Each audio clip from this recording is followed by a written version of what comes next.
Ladies and gentlemen, my name is Ray Kober. I am your host, and I'm joined today by my guest, Dr. Eric Briker. Welcome, Dr. Briker. Hey, Ray, thank you so much for having me, and thank you so much to all the listeners who are tuning in. Thank you. Thank you. Can I call? I'm not sure what to call you. You know, when you're a doctor, do I call him Dr. Bricker? Do I call him Eric? Do I call him Dr. Whiteboard? Which is how I got to know you. Do you have a preference? You better call me Dr. Bricker or you're cool to be called something else. You know, Call me whatever. and it's funny that you say that because I was wondering, I'll bet that there are doctors out there that are so full of themselves, or maybe not, maybe that's the wrong way to describe it, but they work so hard for that degree that they make their parents call them doctor. So you strike me as a very down to earth guy, and it kind of led me to reaching out to you. And you know, you are officially my first guest in this podcast. You know, there's a lot that goes into setting a podcast up for our audience that doesn't know. And I did some recordings earlier, and my first official interview was with a guy in the self-funded space. And then I did an interview with Al Lewis, who is kind of an icon in our circles and a Harvard-trained lawyer. And so the first podcast, season 1, episode 1, is of my interview with him, and he developed something called Prevent Consent, which everyone should take a look at just to be armed with the knowledge that you don't need to sign every release that they shove in front of you, particularly if you're in an emergent situation. But I thank you, Dr. Bricker, for being here, because you're doing a really great service out there. And I'm a student of the game of healthcare, and I'm learning every day. And of course, I don't have a medical background, but part of the process of doing what I do is learning more about medicine and the business behind it.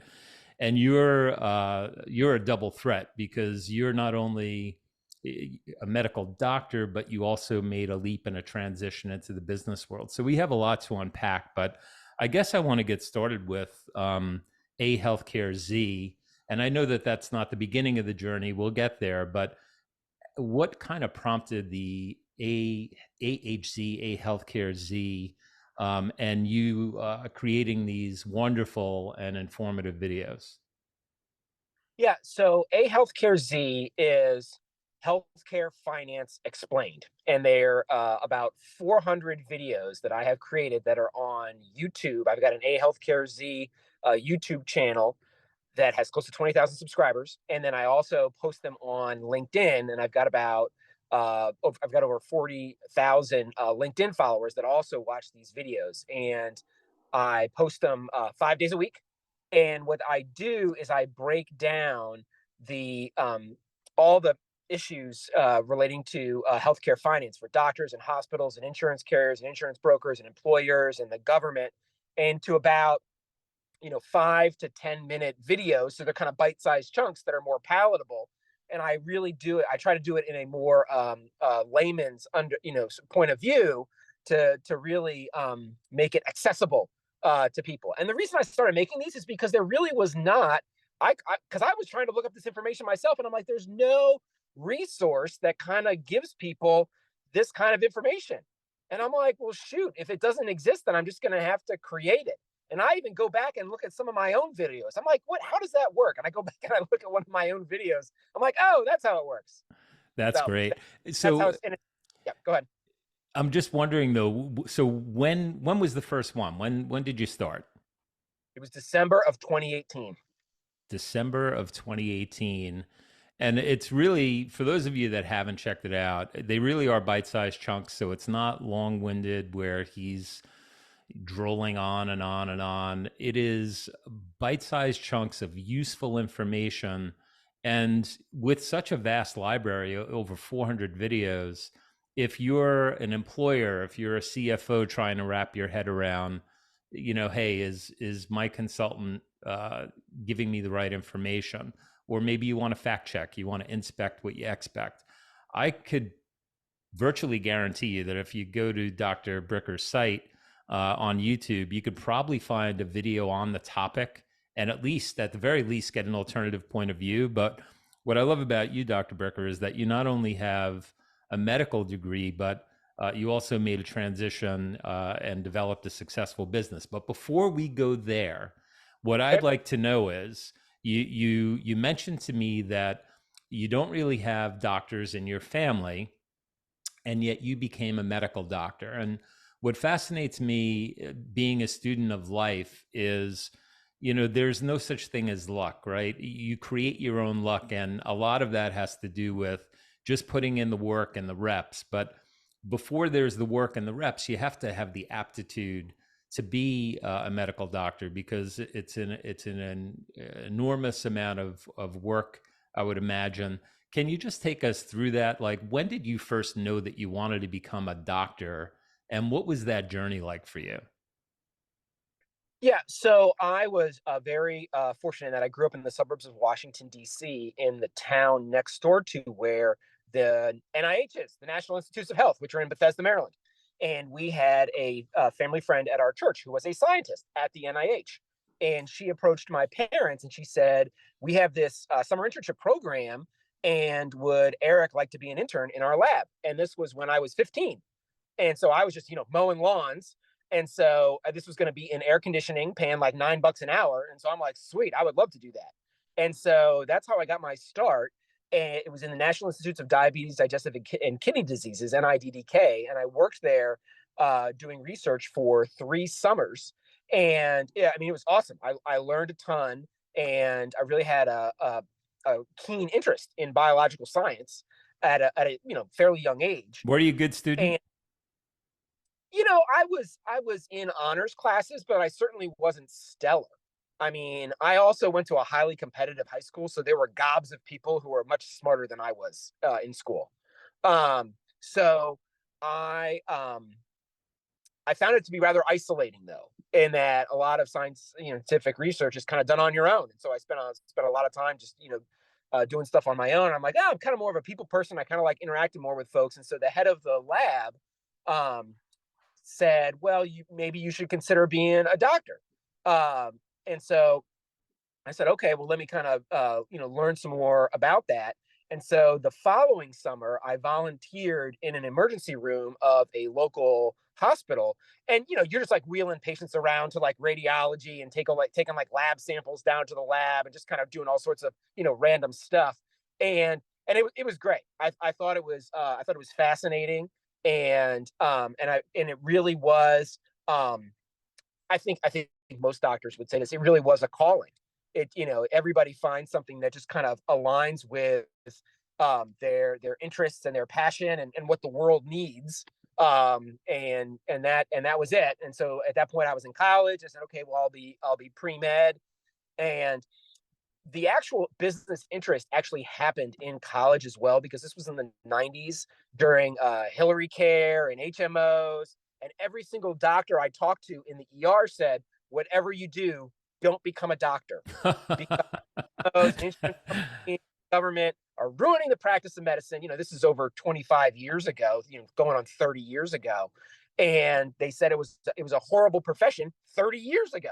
Wow. And I said, okay, well, let me kind of learn about this, insurance company, HMO, government thing. And so I was an economics major in college. And so and actually, we had a lot of healthcare economics assignments and reading that we had to do in college. So kind of at the age of 18, I already started to kind of be interested in kind of the dual aspects of the finance and the medicine. Huh.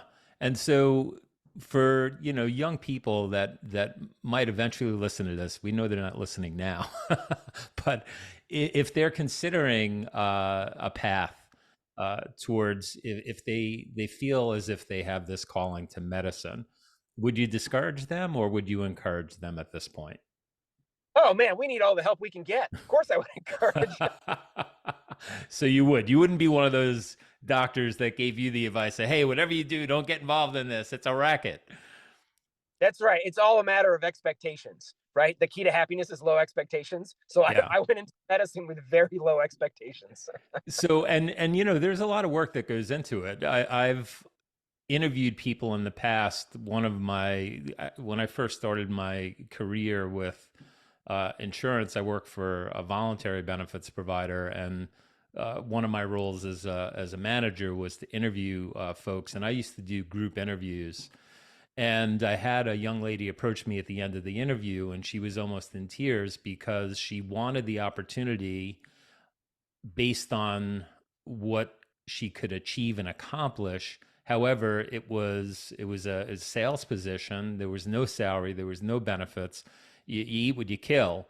And she had just finished law school, gone through all of it. She had a tremendous amount of debt from paying her college tuition, and she said, "I would love to do this, but I just can't." And really contemplating an alternative career. She had gone through all of that work. And at the end of it, when she came out the other side, she said, I really don't want to do this.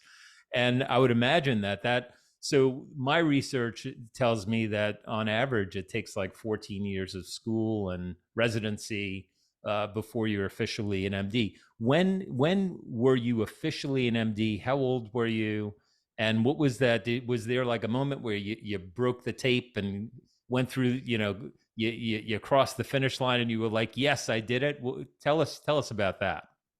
Yeah, I think the short answer to that question is I have never felt that way. I worked for 2 years as a hospital finance consultant between undergrad and going to medical school.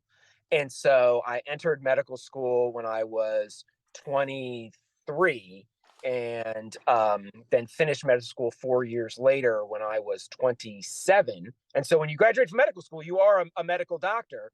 But you cannot be licensed by the state. You cannot practice. In order to actually practice as a physician, you need to complete a residency, and the state will only give you a license to practice once you've completed a residency. And at the end of the day, no one is capable of providing competent patient care once they quote unquote become a doctor after graduating from medical school. It really requires a residency to have to gain the competence necessary to actually treat patients. And Wow. so, Yeah, there's a tremendous yeah, amount of sacrifice involved as well, right? Because if you think about it, the older I get, the more precious life becomes. When you're a kid, if you remember, summers used to last forever. I look at life and I say, the universe, everything's kind of revolving and spinning around each other, and there are all these spirals out there like whirlpools. And I think that's life, right? We're like a marble that's going down a chute. And the closer you get to death, the faster and faster that marble spins. When you're a kid, you have forever. And really, what you're describing, though, some of the best years of your life in terms of your physicality, your mental ability, are really sacrificed towards pouring your heart and soul into this calling, as you say. And you better know what you're signing up for, right? I mean, is there an analogy that you could share? Have you ever thought about, hey, like this is like climbing Mount Everest, or this is like being a professional athlete? Well, how would you describe that to someone, a kid, a young person that's really just kind of there, like, hey, I'm going to do this. I'm going to go pre-med, and then I'm going to take it from there. How do you let them know what they're in for? yeah, it's a great question. I think at the end of the day, it requires a lot of what a lot of people call quote unquote work. And it's just the famous saying from Warren Buffett or whatever, that if you enjoy your work, then you never work a day in your life. And so I will say that I was just genetically and just lucky to be in an immediate family with parents and sisters and grandparents on both sides. We're like, you know, we just frankly we're a family that is not into like having fun and amusing ourselves. I'm like, we we just we just don't do that. Like like everybody in my family, like all they do is work. Like I think Eric, my we can't hang out. we don't have at all. Like our idea of fun is like going to bed exhausted. Uh, so I think my family was like from the wrong century. Like I think my family should have been in the 1800s. I like so That's they're hilarious. Lancaster County, Pennsylvania, where the Amish are, and I think like the Amish just like rubbed off on my family, and it's Right. just like you're just gonna work. And so that was all. That's just always what happened. Like I never saw my parents ever like amusing themselves. Like all they did was work, and What's that's all my. what's the ethnicity? Is it German? That's right. There's a lot of Brickers in Lancaster County, Pennsylvania. Okay, I got you. I'm of Italian, German, Irish descent, so I'm a mutt, but I have a little bit of that in there. Um, Well, it's that's true. It's true all cultures. I mean, obviously, physicians are a highly ethnically diverse. One of my attending physicians at Cook County Hospital in Chicago was Iraqi, and like from Iraq, and like right. while the Iraq War was going on, and he was the same way. Like all that guy ever did was work. And so I it bet you is he was just. pretty good in the ER. I mean, yeah, he was a family practice doctor, and as you can imagine, he had like seen it all. Yeah, And he but the point is that if you enjoy what you do, it never feels like work. And so that's really what it comes down to, is that I just derive a tremendous sense of satisfaction out of it. It's yeah, not like yeah, I like going to amusement parks just like everybody else, and I love roller coasters, right. right? Time, like I get a tremendous amount of satisfaction and gratification out of it, to the point where like it does not feel like work. That's a great point. And that I've kind of found myself in a similar place where people think, insurance, like how could you, like we're hated more than lawyers if you think about it. Sorry, lawyers, but we beat you there. But I find myself in a place where I really enjoy what I do. I get a lot of gratification out of helping employers, CEOs, CFOs, HR folks understand stuff that they just, frankly, when the words come out of my mouth, their reaction is, Ray is full of shit. Like, I have the best insurance ever. I have United Healthcare. I have Cigna. I have Aetna. And what he's spewing are lies. I get a lot of gratification in helping them understand the reality of what the difference is between fully insured and self-funded, and that those aren't the only two options, that there's a myriad of possibilities. And really what it boils down to is, how do you care for your second family? And I believe we're all connected, right? Where this meat sack, this body is holding our energy, but there's a common bond that we all share, and we have family and we have friends. And I think of the folks that you work with, your coworkers, as your second family. And that's how I treat clients when I go out there. That's how I think of, is there money to be made? Yes. Did money attract me to this profession? Yes, because frankly, it's quite lucrative. But if I were to tell you that it's about the money, it's not about the money. It's about human connection, and it's about the ability to make a difference in people's lives that really drive me. And there's nothing worse than finding that we have put a system together where a TPA has fell short and they dropped the ball, and I know that we're not delivering for our client, or something else that our team recommended just didn't go as planned, because I feel like we've let them down. And to me, that's kind of the worst that it gets. Fortunately, in what I do, it's not typically life or death decisions that that I'm involved with. No one's going to bleed out and die on the operating table in my world. But I take what I do very seriously, because the decisions that I help C-suite executives make every day affects the lives of their people, and could actually, in fact, there could be life and death consequences associated with that. And so getting back to physicians, I find that the average salaries range from $239,000 to $415,000 on average. There's a gender disparity. Men earn approximately 19% more than their female peers. Are physicians fairly compensated, in your opinion? Ah, you, you use the incredibly dangerous word fair. So fairness is in the eye of the beholder. So it was one of the things that I learned early on in negotiation, is always be wary if the other party in a negotiation uses the word fair, because it's an intentionally manipulative tactic.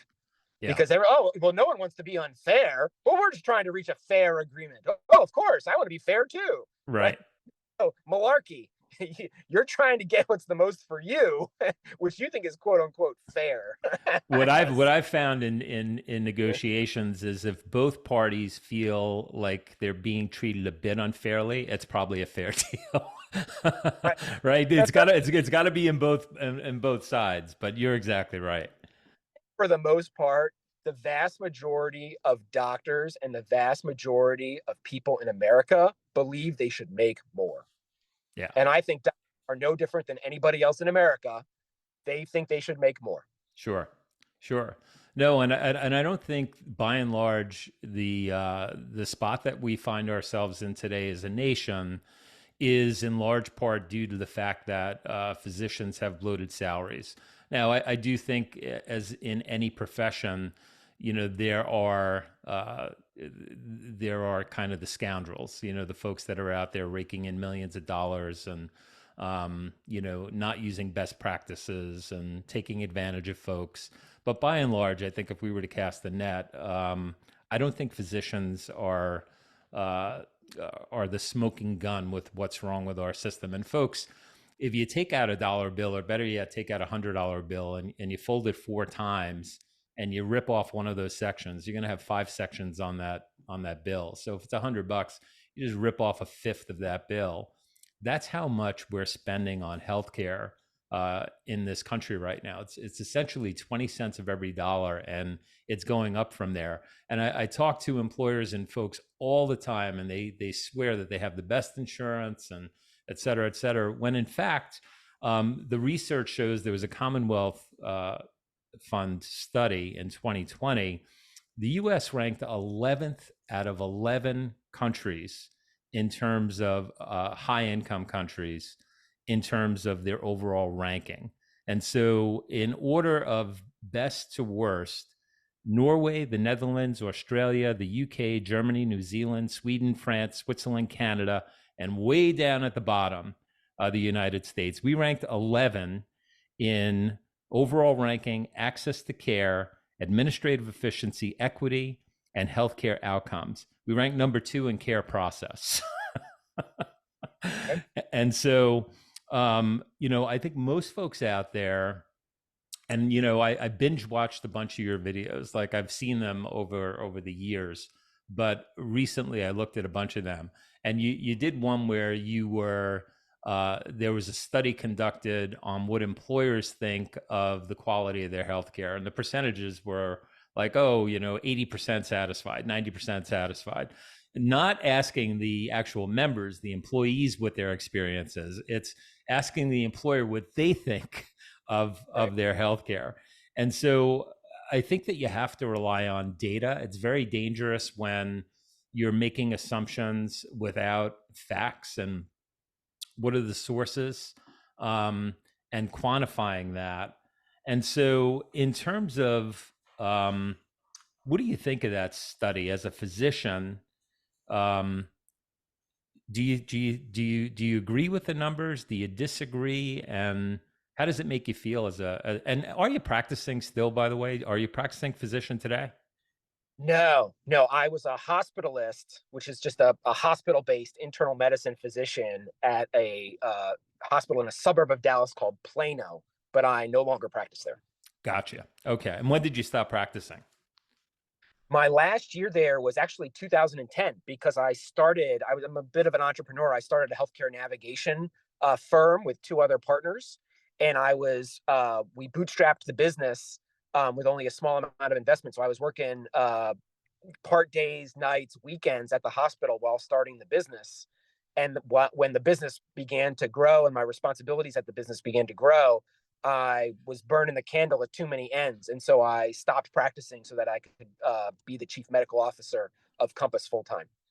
Yeah, and so I would like to hear your thoughts on. I want to ask you about Compass, and then we're going to wrap shortly. But I did want your I did want your opinion on how you think if you see a Commonwealth Fund study like that, and it shows that we rank dead last.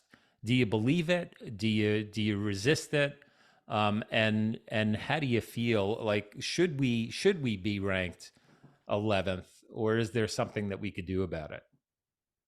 Yeah, I think for people who actually um, interact with the delivery of healthcare on a daily basis, which is going to be doctors and nurses and all the medical technicians, and then obviously patients, they're interacting it themselves, and then the actual, let's say, administrative staff members who, whether it be like a billing clerk at a hospital or an insurance clerk on the other side, processing the claims on the other side, or even somebody who's working in healthcare IT, dealing with moving data back and forth, and various EHR systems or what have you. I believe that that the vast majority of those people would tell you that it is an incredibly poorly functioning system, and Mm. that ranking it 11th would be highly generous, and that they themselves would probably rank it even lower than that. Now, the people who are disconnected from the actual delivery of care in the form of employee benefits professionals, in the form of insurance managers and executives, in the form of hospital executives, in the form of government regulators who don't literally, it's literally for them, healthcare is like playing a video game. There are these games like Farmville and Heyday where you could like run a farm on a little video game, right? Like that's what it is for them, It's because they so don't, funny you say because that. it is, because they're not in it. It's like it's an abstraction of what it really is.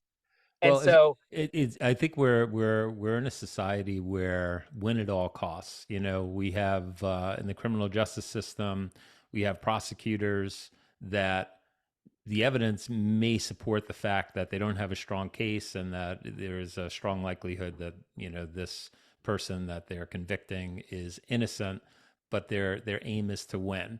And likewise in healthcare, we have for-profit entities, and I am a capitalist. I love capitalism. Ken Langone, the famous Ken Langone from Home Depot fame, and just an incredible philanthropist, forgave the medical debt of medical students at NYU. NYU Langone, that's the Ken Langone, wrote a book, I Love Capitalism. I am a capitalist, but I have a problem when we have for-profit entities with a fiduciary responsibility to their shareholders making money hand over fist for their shareholders, and yet the expectation is that they should also serve their policyholders. And we have a huge issue in this country. That is a problem. And I think the lobbyists, if you look at the lobbyists, you have insurance companies, or you have insurance, and you have pharma, and they are the two most powerful lobbying arms in Congress. And in the system that we have, if we're ever going to expect government to jump in and fix this, in my opinion, something needs to change there. yeah, and I think one of the major challenges that healthcare has from a capitalism perspective is that capitalism only works when there's effective competition, and that capital and listen, we saw this happen. We've seen this happen in American history, over and over and over again, where like during the Industrial Revolution, we had quote unquote capitalism, but you had massive exploitation of workers, like specifically in New York City, right? You had the Triangle Shirtwaist Fire, and you had the Garment District, and you had child labor, and you had you can have unfettered capitalism without adequate competition that absolutely exploits workers and customers. And so capitalism is fantastic when there's competition. Okay, think about, I think I heard a statistic once that there are over 1 million restaurants in New York City. I mean, the restaurant business I is believe it. highly Yeah. highly competitive, and your choices in New York City are amazing. You name a type of food, and expensive or cheap or fancy or not fancy, with wheels or not with wheels. I mean, there is more options than you could possibly imagine. And it's largely safe, and it largely tastes good, and you would want to go back. And I mean, it's a wonder. But at the same time, you also had, anytime you have a lack of competition, it's horrible. And it's horrible for the workers, and it's horrible for the customers. And so, what do we have in healthcare? We have a situation where it's horrible for the workers, and it's horrible for the customers. So by definition, that means that we have a competition problem in healthcare. The lack of competition in healthcare is, and these are not my words, these are the words of other people. It is a disgrace. Well said. It's tough when these entities wield so much power, though. It really it makes it very very difficult for um, competition to exist, and so there's got to be a better way. We're not going to solve healthcare today, but I want to dive a little bit further into your transition to Compass because it's I mean you've accomplished so much in your career, becoming a physician and then making the transition to the business world. That must have been a huge risk for you. And did you have support? Did your the loved ones in your life say, "Are you bleeping crazy? What are you doing?" How was it when you first embarked on that first moment where you said, "Hey, I'm going to do this"? How Right. did you feel? Yeah. Again, it's a huge matter of expectation setting. So I was just very fortunate in that I knew I wanted to start Compass actually in my first year of residency. I had already started talking with one of my business partners about our plans. And obviously I was going to still finish my residency. So we really weren't going to put them into action until after I was done with my residency about 2.5 years later. And so I then started dating my now wife. And the plan was that after I was done with my residency at Johns Hopkins in Baltimore, that I would move to Dallas, Texas, where my two business partners were located. And so I said, I think it was literally on our third date, I said, listen, you're great. I think this is, fantastic spending time with you. I just want to let you know that I'm moving to Texas in about, and I'm starting a business. And so she kind of knew that up front, that was my ambition. And she was very open-minded and adventurous. I mean, shoot, she convinced me to go skydiving. So she herself is an adventurous woman, and she was okay with it. And I said to her, because obviously I had to be fair in regards to her expectations too. And I said, look, give us 5 years. If we can't make it work in 5 years, I'll still be in my 30s.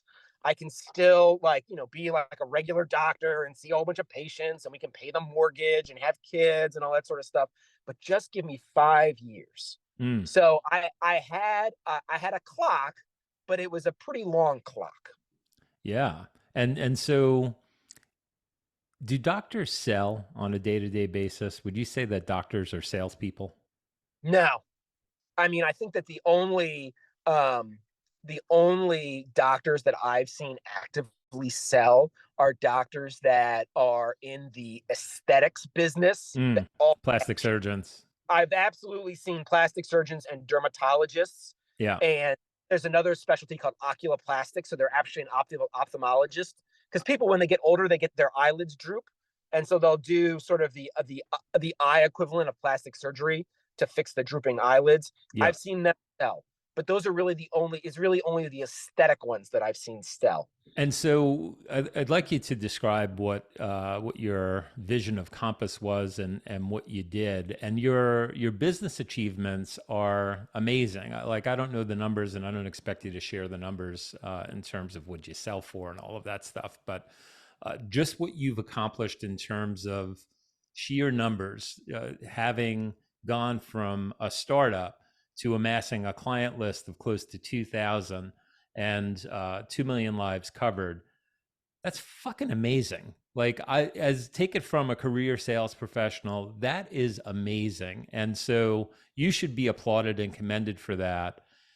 You obviously took your work ethic from uh, your journey becoming a medical doctor and applied that same work ethic to what you did in sales and building that business. So I'd love to hear a little bit about that. Yeah. So my business partners and I had an idea of being some sort of healthcare advocacy company to really help with all of the administrative side of healthcare that because I was seeing problems at the patient bedside. And then my partner, who was the EVP of finance for a very large hospital system here in Dallas, he was seeing in the billing office, seeing it with, patients calling into the billing office of the hospital. And so between what he knew as a hospital and health insurance billing expert and what I knew clinically, between the two of us, we could actually really expertly navigate someone through the US healthcare system. Imagine if you just had a family member who like totally knew how it worked and where all the traps were and could totally hold your hand and navigate you through all that. Like between the two of us, we could totally do that. Like we could actually make healthcare work for a person, one person at a time. Got it. In other words, like it was like having a guide to take you through the Amazon jungle. We weren't going to pave the Amazon jungle. We weren't going to eradicate all the jaguars and the pythons. But we're like, look, I'm You really knew where good. they were. I Yeah. grew up here. Like, I know what I'm doing. I'm going to get you through the Amazon. And between the two of us, we could do that.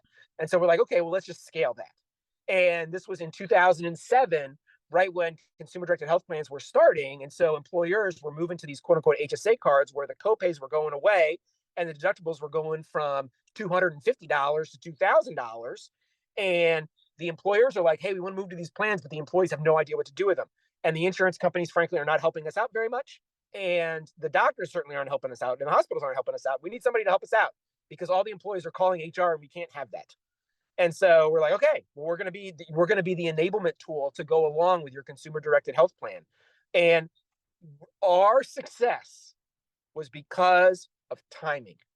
Okay. So for any entrepreneur out there, you have to be prepared, but you have to understand that the timing of the healthcare environment is more important than your own intelligence and your own work ethic. Agreed. That had there not been consumer directed health plans combined with the great financial crisis, which caused employers to actually scrutinize their healthcare spend because they had decreased revenue. And so the CFO came knocking on HR's door and be like, we got to fix this. All this $250 shenanigans, we got to do away with that. Can't have that anymore. And we're laying off 10 to 20% of our employee workforce. So the people who work here, frankly, they're lucky to have a job. And so they said, okay, we're going to move to a consumer directed health plan and we're going to use Compass as the enablement tool to allow us to do that in a way that the employees are not left high and dry. And had the great financial crisis and the consumer directed health plan not existed and coincided at the same time, Compass would have never been a success. Wow. So that's amazing. Anybody thinks that they're going to have a quote unquote successful healthcare business, your timing is hugely important. It's like a farmer going out and wanting to plant corn in the winter. I don't care how smart and how hardworking the farmer is, you cannot plant corn in the winter. And so by and large, healthcare services businesses are counter-cyclical. And if you work in benefits and you work in HR, the vast majority of the time, and if you're quote unquote promoting change, that will work better during a recession. I agree. I think anyone that's successful would agree that there's no substitute for putting in the reps, but what you're saying, luck and timing have everything to do with success. And sometimes you're just in the right place at the right time. Now, if you haven't put your reps in and you don't know what you're doing, you're going to fail, right? I don't care how great the luck and the timing is. But when you have a cohesive plan and you have the right team and you're willing to put in the work, it's amazing what you can accomplish. And then if you throw in a little bit of luck and a little bit of timing, you get the results that you got. But I say too that the timing also is part of the skill, because I think of it, it's like being a running back in the NFL. You've got to wait for your blockers to open up a hole in that line so that you can run through it. You don't just charge into the back of your offensive lineman, right? That's dumb. Hey, I'm a Jets fan, so I take umbrage to that. Right? We have no offensive line. You know exactly what I'm talking about, right? So you have to do it. You have to be a predator. You have to wait and watch and wait and watch and wait and watch. Yeah. And then when you see the right time, then you pull the trigger. You don't start a company because you're like, oh, it's a Tuesday, I'm going to start a company. No, you have to watch the market environment, because the market environment is much more important than your own quote unquote desire to start a company. Was there a breakthrough point for you at Compass where you were grinding and struggling and grinding and struggling and it wasn't happening, and then there was like okay, we landed a good client, and this is going to be a turning point for us? Or maybe you didn't even know it was a turning point at the time, but did you have one of those moments? I did. So we started with our first pilot client in the summer of 2007 for free, of course, because we could just barely convince these folks. It was a movie theater chain with 200 employees, maybe like 400 folks on the plan. And I, as the quote unquote chief medical officer, we had one guy who was our technology operations guy. The other guy who was our CEO was the finance operations guy. We were all the employees, and I was the sales, marketing, and account management guy. And for a year and a half, from the summer of 2007 until 2009, I sold zero. Mm, I sold for 18 months and I sold nothing. And I got the door slammed in my, not literally slammed in my face, but I got told no over and over and over again. And it was, again, what was happening from 2007 to 2000 to the end of 2009? Massive layoffs. Every single HR and benefits person that I talked to says, look, this company is just cutting headcount right now, and they're not doing anything else. They don't right. have the time, bandwidth, or whatever. So even if I was the world's best salesman, like I still could not have sold from the summer of 2007 till the end of 2008. Like it would have been impossible. Right. Okay, so it has to do with the timing. Now, while I was learning by trial and error how to sell, and this is where again the key was is we started in the small and mid market. So I had a lot of at bats. I didn't go after large corporate enterprises, and so because large corporate enterprises, there's just not a lot of them. I mean, at the end of the day, there's a lot of small and medium sized businesses. So I got a ton of at bats. So I was literally doing in-person presentations and calls and webinars. I mean, I was doing like my record is 11. I have done 11 sales presentations in one day. Wow. And so it was through all the reps. And you know, it's tons and tons of at bats. And so by doing it over and over and over and over again, eventually you learn a thing or two. And so Sure. that's why starting out in healthcare, do not go straight to enterprise because Right. there's just not, you got to start small and mid market because you have to have enough reps. Yeah, fascinating journey. And then, of course, fast forward and you scaled it. The numbers were off the charts, and you were acquired by Alight, is it? Alight, which was a former division of Aon? Correct. It's essentially ex Hewitt. Okay, exactly. And so I'm sure that was a nice payday for you, and you're still out there grinding. And so before I forget, I want to run a couple of hypotheticals by you, and I'd love your opinion. Share your opinion with the audience. But how do people find you? Yeah, best ways on LinkedIn. So feel free to connect with me or message me on LinkedIn. Eric Briker, MD. I don't think there's very many other Eric Brickers on LinkedIn, so I should pop up pretty. Okay. And do you do public speaking as well, or? I do. It's mostly local and just virtual stuff, just Gotcha. because I like. Gotcha. Okay. So a couple of hypotheticals I want to run by you. In this world that we're in today, you have, the majority of people are covered by healthcare through their employer, and the majority of those, because there are so many large employers and employing thousands and tens of thousands of people, are in self-funded plans, whether they know it or not. But when you get to the mid market and now even the small group market, um, you see a lot of fully insured Sure. business, and these decision makers are very hesitant to pull the trigger on making a transition to a level funded plan or Yep. an alternative, something that is new that they haven't heard of before, like an ICRA, for example. So Yep. I have two clients that I'm working with right now. One is a financial services firm in Manhattan. They're competing with the likes of Chase and Goldman for talent. They have a pretty good benefits program. They're in a fully insured business with one of the big box brokers, and they were hit with a 31% increase a year ago. And this year, what was proposed was like a 22% increase. And of course, their broker put their magic cape on and got that negotiated down to 14%, which was good enough. And we did some studies for them, and we shared that our opinion was that they should move to a self-funded strategy because they're paying in the ballpark of $22,000 to $30,000 PEPY. And the trouble is, we don't have access to data. And as you know, that's a problem in the fully insured world. The carriers are not required to give it over. There are some that say that they are required, but it's met with a lot of resistance.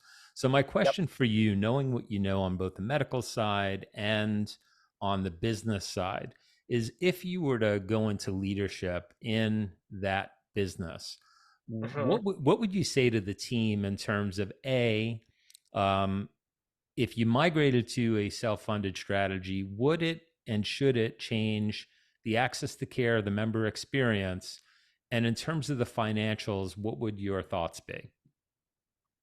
Yeah, so where I've seen fully insured groups be most likely to move to self-funding and be successful in that transition is, interestingly, when they have hired an HR professional who comes from a larger organization that is already self-funded. Mm, They're like, yep. oh yeah, we can totally do this, right? It's not because at the end of the day, your typical company with 50, 100, even 200 employees, they really don't have a benefit specialist. They have an HR, generalist, and they just don't have the experience or the acumen to be able to understand self-funding and just the very basics. I mean, I would tell everyone right now, you watch Stop Loss with Spencer on YouTube. So Yeah. there he Oh, shout explains. out to Spencer. Yes, he's Yeah. sure not stop at the same grocery store. So apparently, there's something in the produce aisle. So there is. I will tell you that he explains it very well, and I will tell you that probably most HR professionals who work for companies between like 50 and 200 are going to be like, nope, not going to do that. Yep. Yeah. And So, but do the financials absolutely make sense? Yeah, yes. It's actually fantastic how competitive the brokerage space is. I mean, I think that's, at the end of the day, that's what keeps brokers honest, is the fact that it's competitive, and that you can actually have somebody else to come in there. At the end of the day, I used to do speaking engagements next to the CEO of this company called Saragraph, and their CEO John Torres kept their healthcare costs flat for 9 years, and he wrote a book about it called "The Company That Solved Healthcare." And the first thing he would say every time he gave a speech was that he wanted to apologize to everyone on behalf of the CEOs of America, because it's been, and this, listen, this is not a CEO bashing session. Listen, good management is hard to do. And mm, essentially every business to a certain extent is poorly managed. Okay. It's super hard. But when you have a business environment that allows you to be less diligent, or dare I say sloppy, in certain parts of your business, you're going to be sloppy in those parts of the business because you're going to be focusing on something else like top line sales and revenue. And mm. so, because literally the reason why this has happened is because of 0% interest rates and the growing economy from 2010 to 2023. So for 13 years, we have had a slosh of money in the Free business money. environment. And that slosh of money has allowed for complacency. So the only reason why the employer is willing to take a 14% renewal is because they are complacent. And the only reason is because they are complacent is because there's so much money sloshing around, which is why you have to have, it's like you never let a crisis go to waste. And a CEO will never take action on their employee health plan unless there is a crisis, and there is not a crisis unless there is a recession. And so, like, honestly, what you do, again, you wait and watch, you wait and watch, you wait and watch. And then when the recession hits, you have created, basically, while you're waiting and watching, all you're doing is you're creating the largest employer CEO network humanly possible. You want to go out to a gazillion lunches, you want to meet a gazillion CEOs and be like, look, buddy, now ain't the time. But when a recession comes in 2 years, I'm going to be in your office and you're going to be begging me for an answer because you're going to be in trouble. Yeah, it's true. Um, Necessity is the mother of invention. Um, so My client was actually a little upset with me because I guided him away from a pure RBP model. And what I told him is when you're transitioning from a fully insured plan, especially in a market like New York City, and you're working with financial professionals who have an expectation, if we went and transitioned to a full RBP model from a fully insured model, in my opinion, you're asking for trouble. Would you agree with that or not? Yeah, especially in New York City. Yes, there are industries and parts of the country where you could be highly successful with RBP. New York City is not one of them. Yeah, and it's just a matter of the market, right? It's you know that members are going to experience friction. They're going to be turned away for services unless they have a carrier logo on that ID card, like a Cigna, like a United Healthcare. Right. They're going Well, to be denied service. Yep. and there are communities in America where the hospitals will play. New York City, in my experience, is not a market where the hospitals will play. Okay. Appreciate your opinion there. I wanted to get into another one, but you know what? I think we're going to leave it there because we're just at the top of the hour of this interview. My mom raised me pretty much single handedly. My dad passed away when shortly after my second birthday. He was diagnosed with lung cancer and asbestosis, and they actually flew him from New York to Dallas to see a specialist. And unfortunately, he passed shortly after my second birthday. And then my mom passed away in 1993 of malignant melanoma. And she used to say, if I go to the doctor, he's going to find something wrong with me. So she would never go to the doctor. And unfortunately, she was bleeding from somewhere that she hadn't bled from in a while, and that was her indication. And by the time she got in and she went to see a physician, the cancer was too advanced, and they did radiation and they treated her, but unfortunately she succumbed to her illness. And so I do want to just kind of state as a public service announcement, go and get yourself screened, once a year, particularly as you get older. It could save your life. And my mom used to always sign cards to me, love always, mom. And so I want to leave my audience with kind of a message. It'll be my sign off, which is dream big, work hard, and love always. So, Dr. Bricker, I really appreciate you joining us. This was amazing. I hope our audience feels the same way. And if I can ever repay the favor, let me know. Appreciate it, Ray. Thank you so much, and thank you to all your listeners. Have a great one.